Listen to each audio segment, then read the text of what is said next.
Hey everyone, welcome back to Here in Apologetics YouTube channel. Pumped you're joining us today. Today I'm going to talk about why I am a Christian. So, why am I a Christian? Let's look at it. So first I want to talk about the purpose and scope of this video. So the question first I want to ask is, why am I making this video?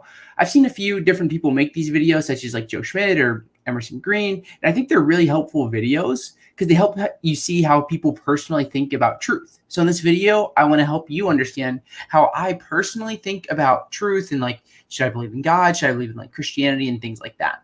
I don't claim that everyone should follow my path. I think I have a good method laid out, but everyone's different. So there is one truth out there that you can know, and truth is objective. Like, I'm not a subjectivist or anything, but like, I hope you just consider my path and just think about how I think about these things, because I think it's very fruitful. So the first thing I want to talk about is how I'm going to think about arguments. Obviously, a lot of the reasons I think to believe in God or Christianity are going to be based off of arguments. And at least when I think about them, I think about two things. The first question is, what has the simplest view? What can explain the most with the least? That gets into the second question, which is, which view has the most explanatory power? So when I'm looking at worldviews and theories and trying to explain things, we want the simplest thing with the most explanatory power. And we have to figure out how to balance things out. So yeah. And then obviously I put a little Bayesian formula out here. So especially with like explanatory power, we're going to look at like the probability of certain facts on theism and the probability of certain facts on atheism and try to figure out how these things weigh out. So before we get into my personal style of thinking about these things and like my favorite arguments for God, favorite arguments against God in terms of like what I think is the most powerful, I want to talk a little bit about my story, because I've had a lot of people ask me to share like my story and my testimony and things like that. So I have these like random photos that I found on my phone to talk about my story while I bore you with my testimony when you can look at these photos. So grew up in a Christian home, always kind of believed in God, but never really was super interested in like thinking about it or things like that. Just kind of lived life, went to church, went to school, things like that. And then after my sophomore year of high school, someone I knew passed away in a car crash.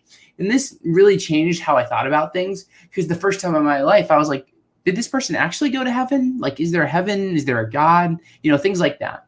So for about 2 years, I just sort of questioned and like didn't really know where to look. So I'd have these questions and be like, that's interesting, and just kind of keep on going. And then heading into my senior year of high school, I had this big senior project, and I had to decide, what do I want to do this project on? And I thought, I've had these nagging questions about like truth and worldviews and whatnot. So it's like, why don't I just do it on that?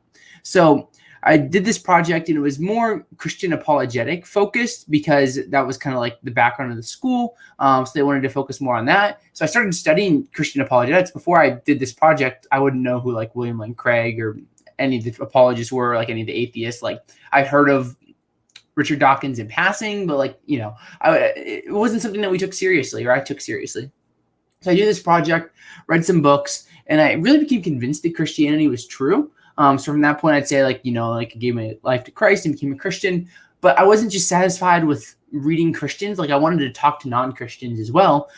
So I talked with a Muslim in a mosque and a Jew in a synagogue, and I ended up actually interviewing Michael Shermer and for that project, which is interesting because if you look it up now, you can go and look up like Skeptic Salon, I think his podcast name is. And like on one of the episodes, Zachary Seckler, he just put this interview that I did of him on his podcast. It basically went through like the, I don't have enough faith to be an atheist, like those 4 arguments they give for God in that book, which is like the Kalam, fine tuning, origin of life, and problems with evolution. And I walked away from that interview very unsatisfied with Shermer's answers. And for me, that was kind of the moment where I was like, yeah, I really believe this is true. Like, not only do I have like faith, but after this interview, I was really convinced that, yeah, Christianity is true. So a little bit later, that was in October-ish. In December, I interviewed Jane Warner Wallace for the same project. And he says, Zach, you should start a blog. And I had never thought of this in my mind before then. But I started a blog and work with a friend and do it. And then a few months later, start a YouTube channel. So yeah, that's kind of start, and I did these short little videos, and I started doing interviews, and then I had more short videos, and I went back to doing interviews, and now we're doing response videos, and I get asked to do debates from time to time. And that's really the story. Like I just, with it here in Apologetics, like it just came out of like this project, and now I've just been kind of molding it into something where I'm just like looking at truth and like trying to understand things. Like I don't like, obviously like it's an apologetics channel, so I'm concerned with defending Christianity and defending the reasonableness of theism, but like it's really about truth. Truth is beautiful, and that's a little bit of my story. I guess I can clarify these photos if you want. So there's me standing in front of the Acropolis, pretending like I'm a statue, because I like to do dumb things and travel. So there's a little bit about me. There's me sitting on a chair when I was like a kid. I don't know. I like to sit on chairs, I guess. I don't really know why that's in there. And then there's me played football in high school. That's kind of what I had my life around, was football. Like, I thought I was going to like play college football, be a college football coach. And I thought that's the way I was going to go in life. And that was very different. And then here's a photo of me at the beach doing whatever that is with hair, because I don't know, just felt like putting that photo in there because I like that photo for some reason. But let's get into the serious stuff. Why am I a Christian? Well, first, and a big thing here is theism is simpler than atheism. And I know all the atheists listening to this right now are like cringing and like, what is this guy talking about? But let me explain what I mean by when I think that theism is simpler than atheism. So theism makes one foundational commitment, and atheism is probably going to make more. And through this whole video, if you're consider atheism like a lack of belief, that's fine. But I'm just using atheism as the claim that there is no God, just so you know. So this may not necessarily apply to you, but it's just, for me, syntactically, it's like the simplest way of doing this. So theism is going to make this one foundational commitment, a perfect mind. So I'm going to say something like the foundation is just perfection. It's perfect. And this thing is conscious and things, and you get like it's mind, it's all powerful, it's all good, and things like that. Whereas I think atheism is probably going to pose brute facts, like multiple of them too. So this is going to hurt your probability. So you're going to have some sort of foundation. Like, is it a quantum field? Is it like matter energy? Is it something else? So that's going to be something. And then it seems like there's these other things that may not be connected. Like, I have this very strong intuition about moral realism. The evidence for design looks pretty good. So maybe that's going to have to be a brute fact. Mathematics or the laws of logic, like things like this look like potentially separate entities. So it looks like atheism is probably going to have to pose multiple brute facts, whereas the theist is only going to have to pose one. So it seems like to me, just like from a probabilistic perspective, like theism is going to be simpler right there. And then there's also this thing I've been thinking about recently where you can't get physical from the mental, but you can get the physical from the mental. I apologize, but you cannot get the mental from the physical. So this gets into my thoughts about like consciousness and stuff, which I don't want to get into too much at the moment, but we'll talk about it a little bit. But like, I'm attracted to like a theistic idealist perspective because it just seems like the simplest view out there. Like, we have this like supposedly like physical stuff, like computers and brains and speakers, all these things. And then we also have this like conscious experience, which is like mental, which is completely different than the physical. Like, I think the hard problem is pretty hard. And you don't have to be a theist to believe that. Like, there's a lot of great atheists out there that would agree that like to some degree the mental is distinct and not just reducible to the physical. So then we get into the problem of, well, it seems like if atheism is true, we're going to need to get the physical and the mental to exist. And you can't just get the mental from the physical. Like, to me, that's like the hard problem and stuff. So you're going to have to probably pose, if you're an atheist, both the physical and the mental. Whereas on the theist side of things, we can explain everything with the mental, with consciousness, with minds. We don't need this mind-independent stuff. So it seems like to me there's going to be a simplicity and advantage there as well for the theist. And then there's this problem I've been thinking about recently. I'm not super committed to this, but it does make a lot of sense to me of, does atheism actually make predictions? Because, like theist is going to say there's a God, and the atheist is going to say, no, there is no God. Well, then, okay, well, you've just made one claim. Like, what else what does atheism actually entail? Like, this is why we're going to get into like the problem of evil, but the problem of evil kind of says, well, like given theism, we'd expect this, but we don't see this. So it's probably like this atheism here is better. But then I still wonder, like, what does atheism actually predict? Consciousness, moral realism, carbon, suffering, something rather than nothing. And like, it seems, I don't know. I just really struggle to see what atheism actually predicts. I think you have to add more in, which makes it a little more challenging to understand. A lot of respect for atheists, things like that. This is just kind of my own personal journey. So yeah. So let's look at some of the most powerful arguments for theism in my mind. Sorry there. So these aren't in like any particular order. I'm going to show you how it all lays out a little bit later, but here's some of, in my mind, the more powerful arguments for theism. So there's things like contingency, a finite past. There's probabilistic cosmological arguments. I think the argument from religious experience is pretty good. Consciousness, moral knowledge is a big thing. And then there's also things like theism isn't going to pose arbitrary limits or brute geometry. And then there's arguments from miracles, arguments from design, moral realism, kind of. I'm very convinced of moral realism, and we'll get into this in a minute. But there's questions about like what does that favor? And then there's like this idea of like desire and purpose. So in my mind, these are some of like the best arguments for theism. Then let's get some of the more powerful arguments for atheism. So I think the problem of evil is obviously a big thing. Obviously, there's lots of different like flavors of it, but I think the more powerful ones are animal suffering and then the suffering of children and like the death of the unborn. So in my mind, those are probably the hardest instances of the problem of evil for the theist to grapple with. And there's things like divine hiddenness to a degree, religious diversity, the argument from history, which I kind of made this up. I don't know if someone's probably made this argument, but it's something I've been thinking a lot about recently. Then there's like the moral meager fruits of theism, questions about like the coherence of God, material causality, troubles with like Christian doctrines such as like the Trinity and the Incarnation, and then Oppie's best argument against God. So these are some of the more powerful arguments in my mind for atheism. So now in this slide, we're going to kind of see how I see them all balancing out.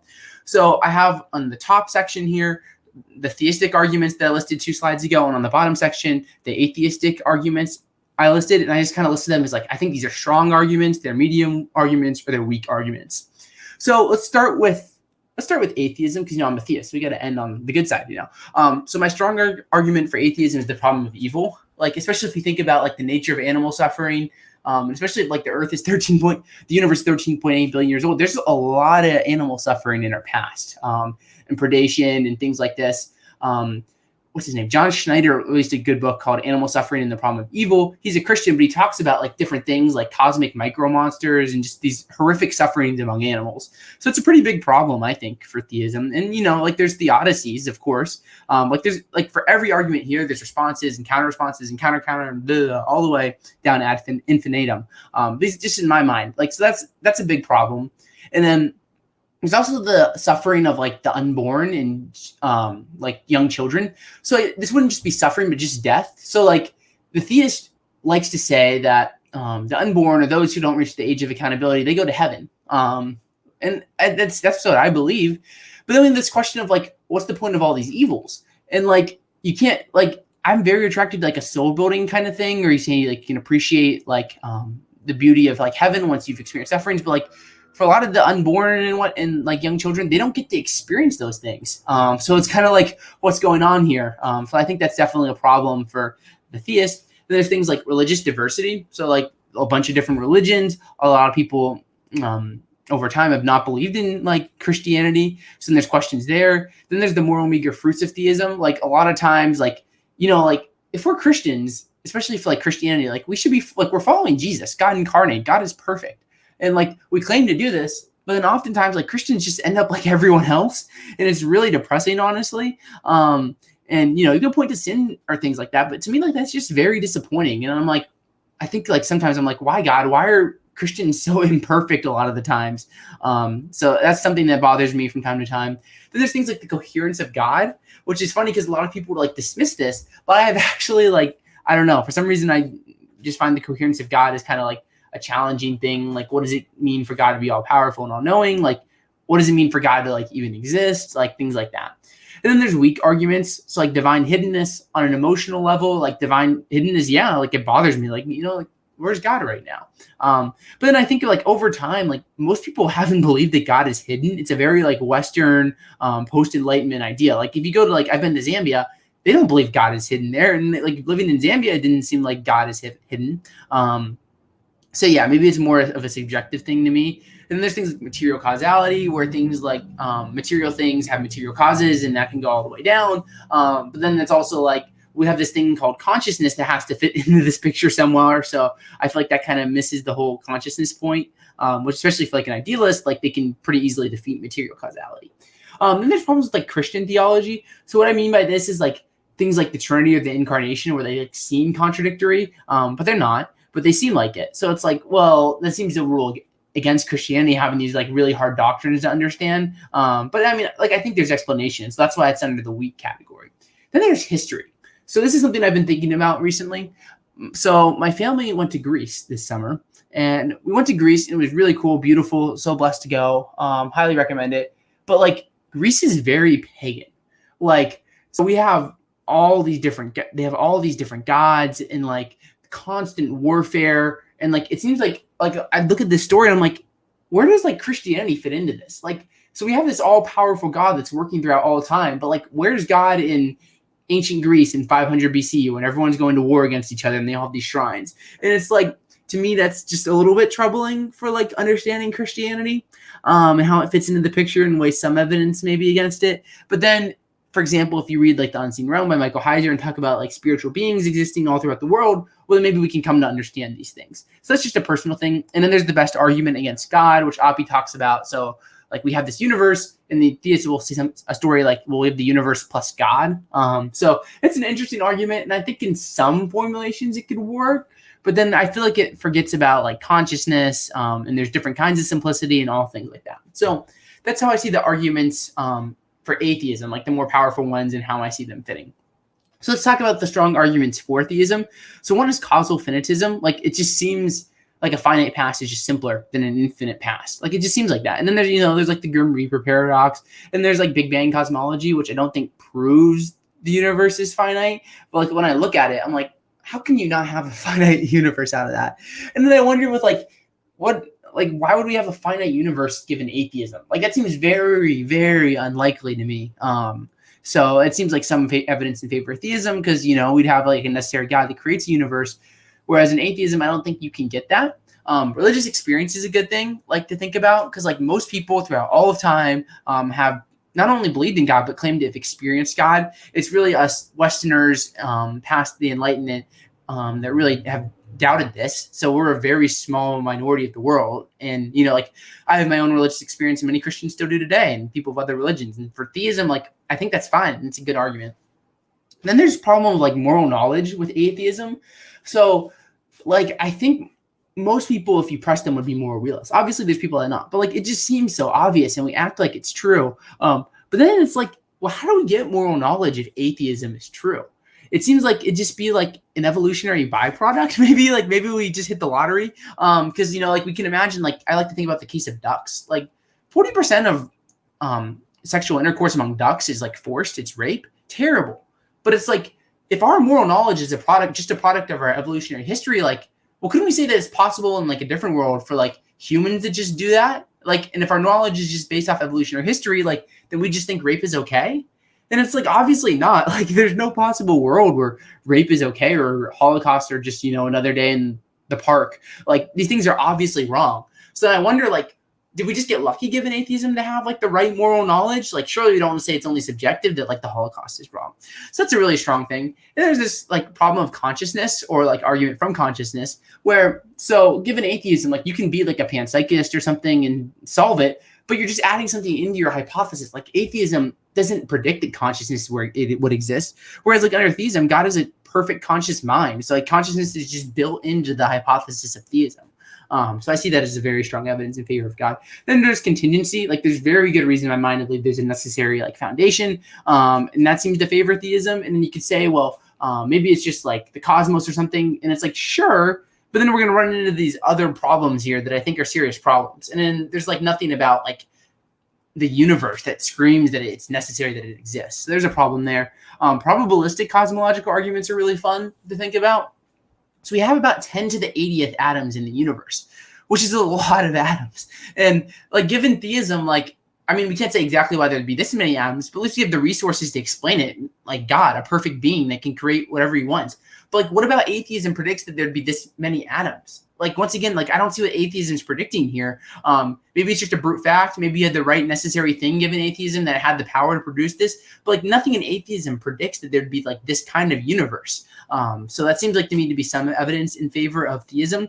Then there's this problem of like arbitrary limits. So let's say like, again, with these particles, let's say there's like 10 to the 80th particles. And that's your necessary thing if you're an atheist. Well, why isn't there like one more or one less? Why doesn't it weigh like 1 gram more or 1 gram less? Like it seems like given atheism, we're going to hit all these arbitrary limits, which are going to add complexity to your hypothesis. So it seems like to me that's another big piece of evidence that favors theism over atheism, because theism doesn't have to pose these arbitrary limits. We just have perfection being the foundation. No, God isn't limited by anything. So that's going to favor theism. Then there's like miracles. Like I've been reading Craig Keener's work. Like lots of people believe that miracles are still happening today. And it's a very Western phenomenon, again, to say that miracles don't happen. So do with that as you wish. But like to me, that's just like, it gives me good credence to think theism is true. Obviously, like nothing here proves or disproves the existence of God, but this is kind of how I think. Then there's design. So there's the cosmic fine tuning, which is good, I think. So it's good evidence. It seems really powerful. But then there's, at least in my mind, there's the worry of like, well, how do we know what kinds of life could exist? Like, couldn't there be other kinds of life? And there's me with my like basically no science knowledge being like, yeah, I don't know. But then there's also this intuitive design argument when I think about it, where it's like, given atheism, like there's a lot of different ways the universe could have gone. Like, you know, like maybe there's a universe with like one particle or like half a particle or something. Or maybe there's this universe with like life, like here. But then like given theism, we'd expect like if God's going to create, well, it'd be better for him to create a universe that allows life than a universe without life. Like it seems morally better to have life than no life.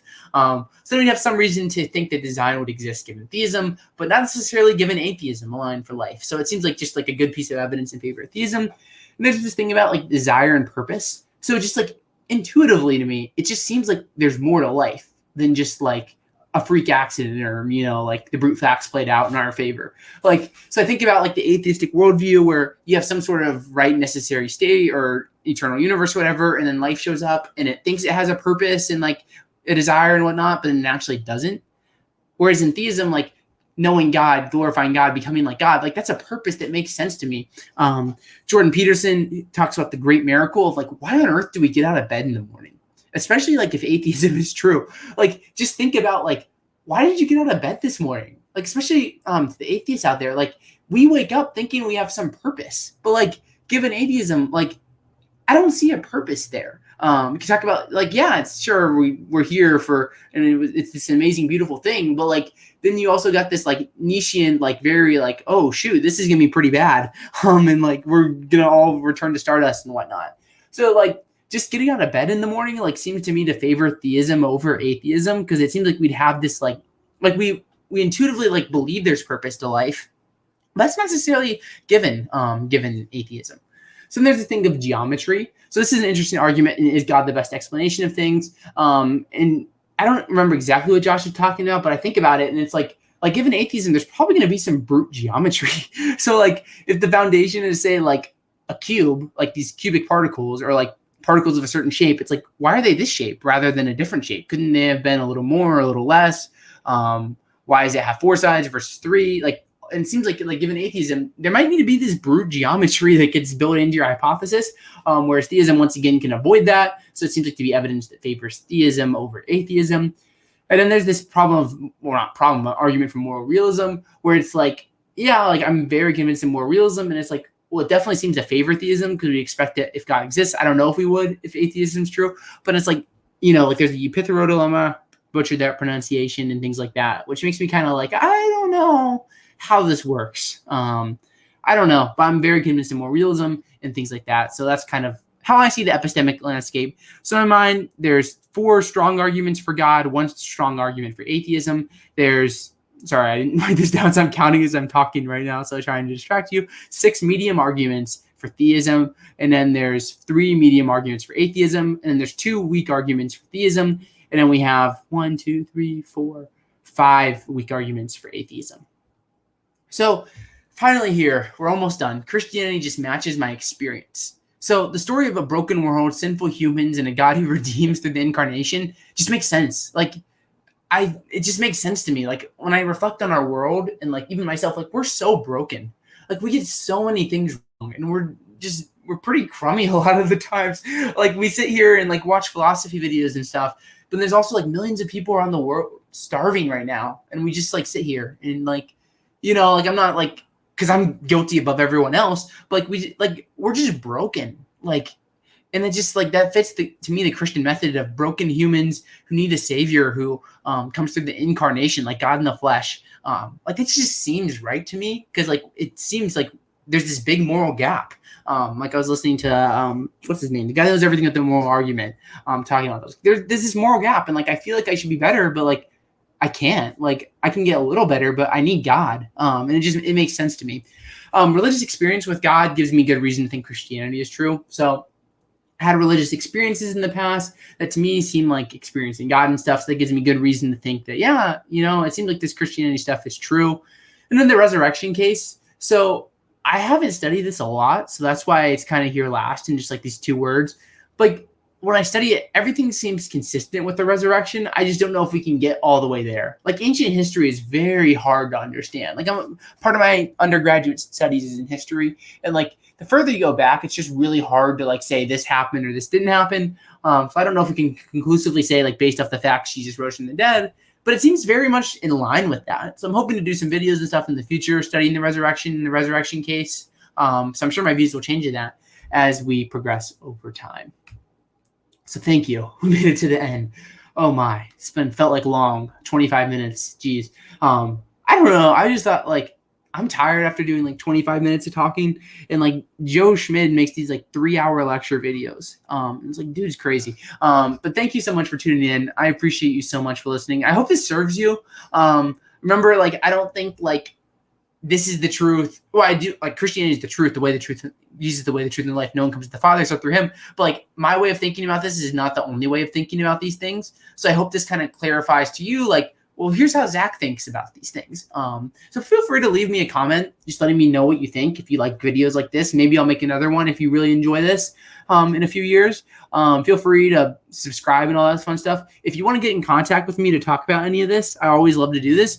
Shoot me an email, adheretoapologetics@gmail.com, or like a Twitter message or a Facebook message. I'm not good at just like replying in comments because there's just too many comments to keep track of everything. So feel free to reach me there. I'd love to talk with you about any of this. Love all you guys. You're great. And yeah, if you enjoy the channel, consider becoming a patron, all that fun stuff. I really appreciate the support as we keep on going. So yeah, I hope this video serves you and made a difference in how you think about things. So I wish you the best and God bless. See you next time.